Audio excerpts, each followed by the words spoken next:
আমলের কোনো দরকার নেই। শৈথিল্যবাদী মুরজিয়া বলে এদেরকে, শুধু লা ইলাহা ইল্লাল্লাহ বললেই হবে, আমলের কোনো দরকার নাই। আবার একটা দল বের করেছে যে যুক্তি দিয়ে কোরআন যতটুকু বুঝবো এটাই মানা যাবে, এর বাইরে মানা যাবে না।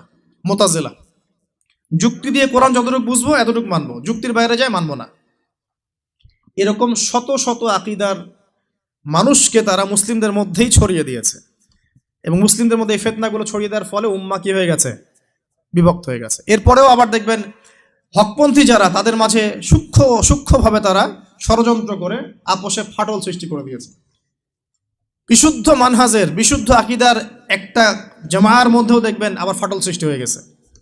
এগুলো ধর্মতাত্ত্বিকভাবে তারা আক্রমণ করেছে।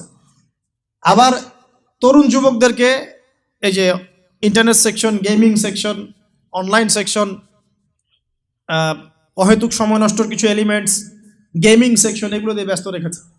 ফ্রি মিক্সিং ছড়িয়ে দিয়েছে, ফ্রি মিক্সিং, নারী পুরুষের একাকার। এখন জেনা ছড়িয়ে দেওয়া হয়েছে, জেনার উপকরণ পর্নোগ্রাফি ছড়িয়ে দেওয়া হয়েছে, সবাই ঘরে বসে এগুলো দেখছে। মাদকটাকে সহজ করে দেওয়া হয়েছে, সবাই এখন এদিকে ছুটছে। রিবা ছড়িয়ে দেওয়া হচ্ছে, সবাই সুদ খাচ্ছে। মানে মুসলিম উম্মাকে ধ্বংস করার জন্য চতুর্দিক থেকে তারা কিন্তু আক্রমণ করেছে। কেন আক্রমণ করেছে? কারণ ওই রুল করতে হলে, তাদেরকে সারা ওয়ার্ল্ডকে রুল করতে হলে সবচেয়ে বড় বাধা কারা?